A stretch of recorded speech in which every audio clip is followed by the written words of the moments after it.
चलिए दोस्तों, एक बार फिर से स्वागत है आप सभी का मेरे YouTube चैनल में। और अभी ये रिवीजन क्लास चल रही है। इसमें पढ़ रहे हैं हम कक्षा 10वीं अध्याय 7 निर्देशांक ज्यामिति।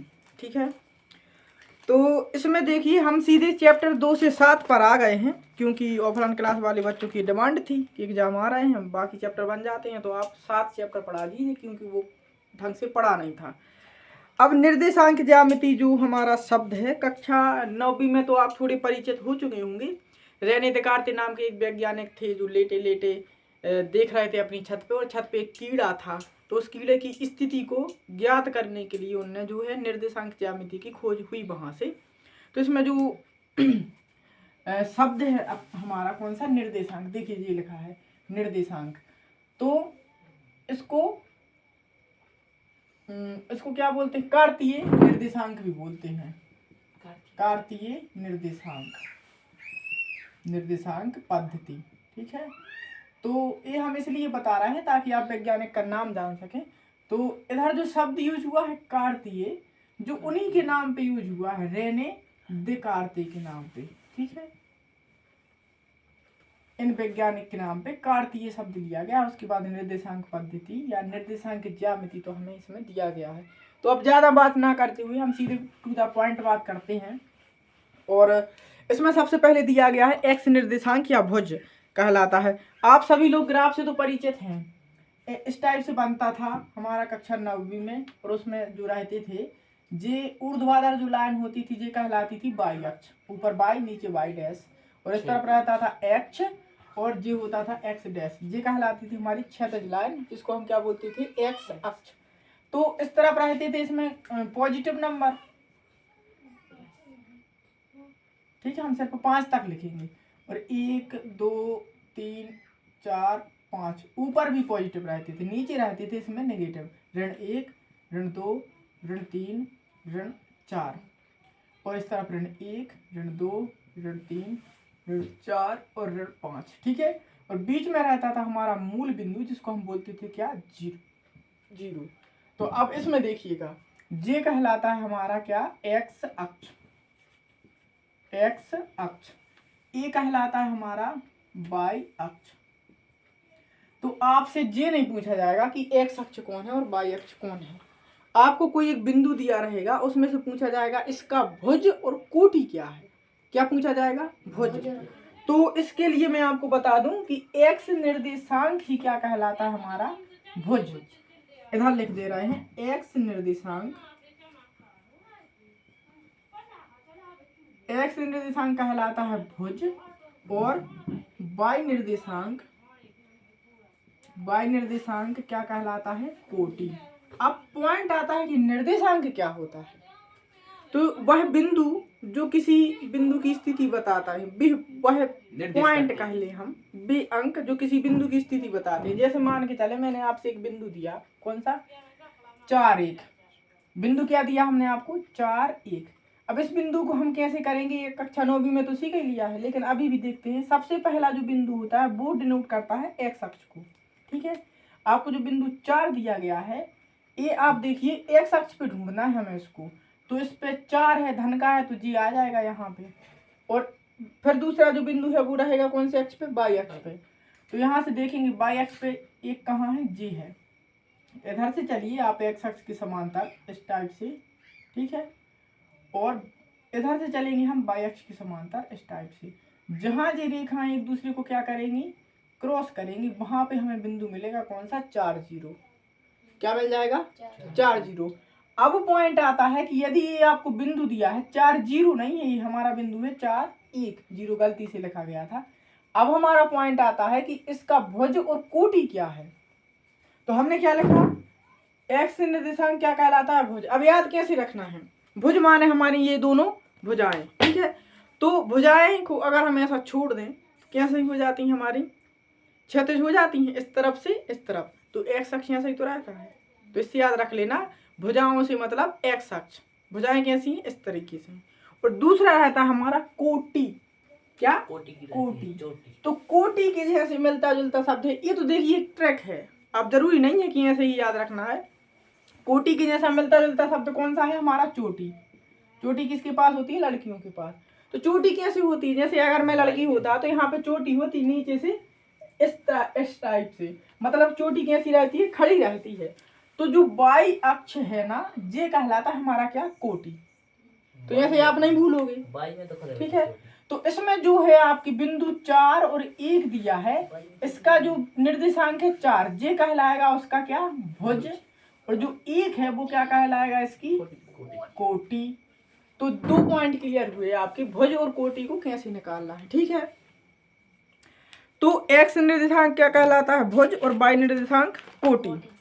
अब उसके बाद देखिए आपके सामने प्रश्न आता है इसमें से जो सबसे ज्यादा इम्पोर्टेंट है, दूरी सूत्र का, ठीक है। तो आप लोग एक प्रश्न, मतलब इस सूत्र को समझ लीजिए, दूरी सूत्र, उसके बाद हम प्रश्न सॉल्व करेंगे। तो दूरी सूत्र,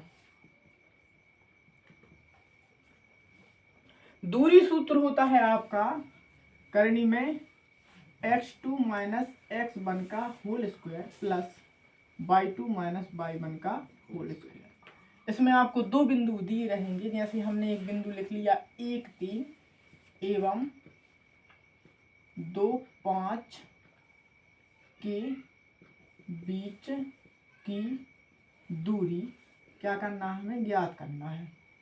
तो ये जो पहला बिंदु है ये आ जाएगा हमारा x1 और ये हो जाएगा हमारा y1। पहले बिंदु में जो दूसरा मान होता है, शुरू के सारे मान x में माने जाते हैं।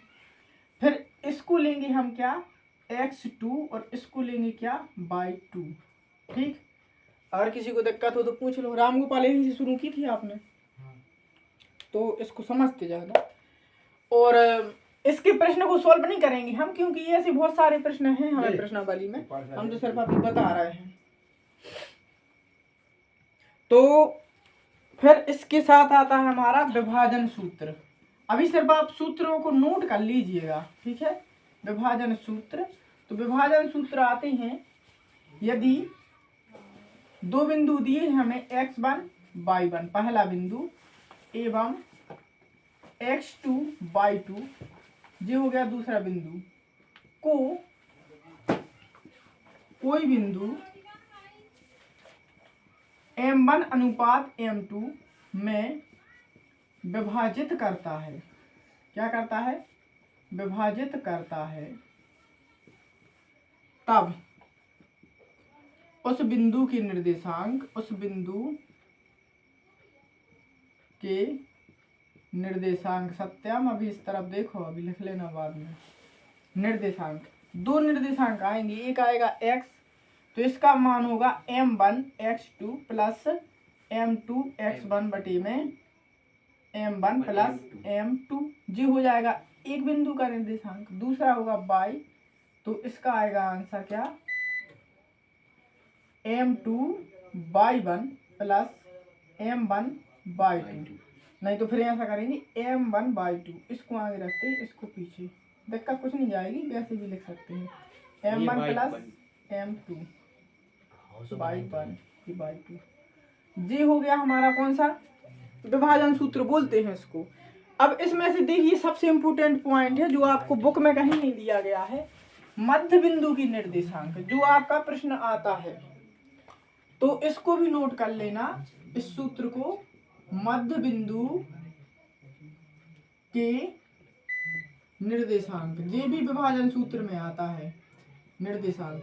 तो ये होते हैं x बराबर x1 प्लस x2 बटे में 2 1 जी, और जब y की बात करते हैं तो y1 प्लस y2 बटे में 2 1 जी हो जाएगा। जी हो जाएंगे हमारे कौन से बिंदु के निर्देशांक, मध्य बिंदु के।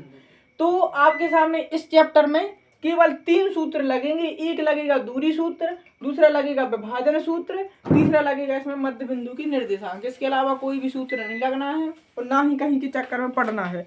केवल 2 ही प्रश्नावली हैं इसमें, शायद 2 हैं या 3 हैं, 2 हैं। तो 2 प्रश्नावली हल कीजिए और सारा चैप्टर आपका क्लियर हो जाएगा, ठीक है।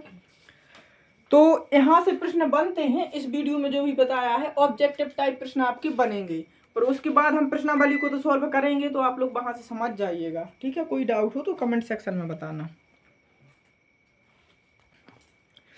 चलिए अब करते हैं प्रश्नावली 7.1 का। 7.1 का प्रश्न कौन सा? पहला ही करें। पहले में 3 प्रश्न दिए हैं, जल्दी से बताओ कौन सा करना है। पहला, दूसरा, तीसरा में तीसरा करना है। चलो तीसरा करते हैं। तो तीसरा में हम लिखेंगे दिए गए बिंदु हैं, दिए गए बिंदु हैं। देखिए यहाँ पे 2 बिंदु दिए हैं, ए बी एवं ऋण ए ऋण बी, ऐसा ही है ना दोनों बिंदु। ठीक, इन दोनों के बीच की दूरी ज्ञात करनी है हमें। हम लिखेंगे यहाँ। अच्छा, जैसे छोटे प्रश्न आ जाए तो उसमें x1 x2 के मान लिख सकते हैं आप। देखिए जो सबसे पहले जो बिंदु दिया है वो है हमारा x1 का मान a, और दूसरा जो रहता है y1 का मान b, और ये जो है x2 और y2 के मान। तो हम लिखेंगे x2 बराबर कितना है ऋण a, और y2 बराबर कितना है ऋण b। ठीक, तब लिखेंगे, तब दूरी सूत्र क्या होता है? दूरी सूत्र हम जिससे पूछेंगे वही बताएगा। तो अब बताएंगे क्रिस, बताओ जल्दी से दूरी सूत्र बताओ। अगर नहीं पता हो तो फिर पिटने को तैयार। नहीं पता? कितनी बार पढ़ा दिया है दूरी सूत्र? हमने नहीं पढ़ोगे जो तो क्या पढ़ा है फिर? हम कैंप पे गए थे, के बारे कहना पड़ा। अच्छा, तुम बिना गुल हल्ला तो दूरी सूत्र सत्यम कोष्टक करनी लग गई, कोष्टक लग गया है। अब बताओ इसके बाद। x2 माइनस x1 जल्दी बोलते जाओ बराबर y1 plus y2 y2 minus y1 का स्क्वायर। देख देख के नहीं बता पा रहा है। देखिए इसके बाद देखिए, अब इसमें मान रखेंगे हम। x2 का मान कितना है रामगोपाल बताओ? x2 का मान जल्दी से बताओ। ऋण a, तो ऋण a, और x1 का मान a। तो देखिए इसमें ऋण तो लगा है, x1 का मान है धन a, तो हम लिख देंगे क्या a। और a1 नहीं लिखा है जी, कोमा लगा है, जी भी कोमा लगा नहीं तो इसको a1 बोल दो। फिर y2 का मान ऋण b, और y1 का मान b, तो इस पे भी वर्ग। अब देखिए इन दोनों को आप, जे ऋण है और जे भी ऋण है, जुड़ के हो जाएंगे ऋण 2a। समान चिन्ह वाली संख्या जुड़ती है, 2a का वर्ग प्लस जे भी जुड़ जाएंगे ऋण 2b का वर्ग। हो जाएगा कि नहीं? उसके बाद देखिएगा इसमें से 2 दूनी कितने हो जाएंगे? 4a का वर्ग प्लस जे भी हो जाएगा 4b का वर्ग। फिर उसके बाद यहाँ से हम क्या करेंगे, 4 को ले लेंगे बाहर, 4a का वर्ग प्लस b का वर्ग। अब देखिए a वर्ग प्लस b वर्ग, ये तो अलग अलग संख्या है। अगर ये गुणा में होती तो इनका वर्ग से वर्गमूल कैंसिल हो जाता, या फिर जो वर्ग लगा है ये कोष्टक के ऊपर लगा होता तो हम वर्ग से वर्गमूल कैंसिल कर देते। तो इनका तो कुछ नहीं होना है, जी 4 निकल आएगा, लेकिन बाहर 4 का वर्गमूल कितना होता है 2, तो अंदर बचेगा a का वर्ग धन b का वर्ग, और जी हमारा क्या होगा दूरी। ठीक है, इन दोनों बिंदुओं के बीच की दूरी। ठीक, तो इसको नोट कर लेना। इसके बाद ये था हमारा पहले का दूसरा। तीसरा अभी मेरी इच्छा है इसकी कि दूसरा प्रश्न और करवा दें इसका। भैया तीसरा है जी। अच्छा ये तीसरा है, अब हमें करना है दूसरा। दूसरा में क्या दिया है? ऋण 5 और 7, और क्या दिया है? ऋण 1 और 3। तो इसमें जल्दी से बताओ, जो ऋण 5 है वो किसका मान है? x1। यहाँ x1 बराबर कितना है? ऋण 5, और x2 बराबर कितना है? ऋण 1। ठीक है यहाँ पर, और y1 बराबर 7, और y2 बराबर कितना है? 3। तो ये हमने लिख दिए, और लिख देंगे तब दूरी सूत्र। दूरी सूत्र क्या होता है? Under root. बोलो कृष्ण जल्दी से। x2 x1 माइनस x1 का होल स्क्वायर और y2 माइनस y1 का होल स्क्वायर। ठीक है, देख देख के बोलो जल्दी से। देख नहीं पा रहे थे, हम सामने थे।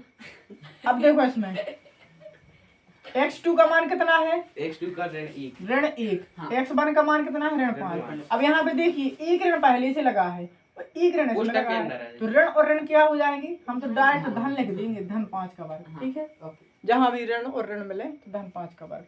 फिर उसके बाद y2 का मान कितना है? 3, और y1 का मान कितना है? 7। तो यहाँ पे लिख देंगे 3 ऋण 7, कोई दिक्कत नहीं। इसके बाद दोनों चिन्ह अलग अलग घट जाएंगे तो हो जाएगा 4 का वर्ग, बड़ी संख्या का चिन्ह आएगा। यहाँ पर भी दोनों चिन्ह अलग अलग घट जाएंगे, ऋण 4 का वर्ग। 7 में से 3 जाएंगे 4, बड़ी संख्या का चिन्ह ऋण 4। 8 लगा दो वर्ग। 4 का वर्ग 16, 4 का वर्ग 16। ये ऋण धन में बदल जाएगा क्योंकि 2 की घात जहाँ भी होती है सम की घात, वो संख्या का उत्तर कैसा आता है? धन में। 16 16 32, और 32 को जब हम लिखेंगे करनी के बाहर तो इसकी गुणनखंड आते हैं 2 गुणित 2 गुणित 2 गुणित 2 गुणित 2, 5 बार आता है 32 में 2। तो एक जोड़ी यहाँ से, एक जोड़ी यहाँ से, तो हमारा आ जाएगा 2 गुणित 2 और करनी में 2। करनी के बाद संख्या हम जोड़ी बना के निकालते हैं। तो 2 हमारी अभीष्ट दूरी है, हम ऐसे लिखेंगे अभीष्ट दूरी कितनी हो जाएगी? 2 दूनी 4 करनी 2 इकाई। ठीक है, कोई भी इकाई में होगी, सेंटीमीटर मीटर। इकाई तो यहाँ पर भी लिखना था आपको, तो लिख लीजिए। तो ये दोनों प्रश्न आप लोग इसके स्क्रीनशॉट ले लीजिए या फिर नोट कर लीजिए, और साथ ही साथ चैनल को लाइक, सब्सक्राइब और शेयर कीजिएगा। और जो भी डाउट वगैरह है कमेंट सेक्शन में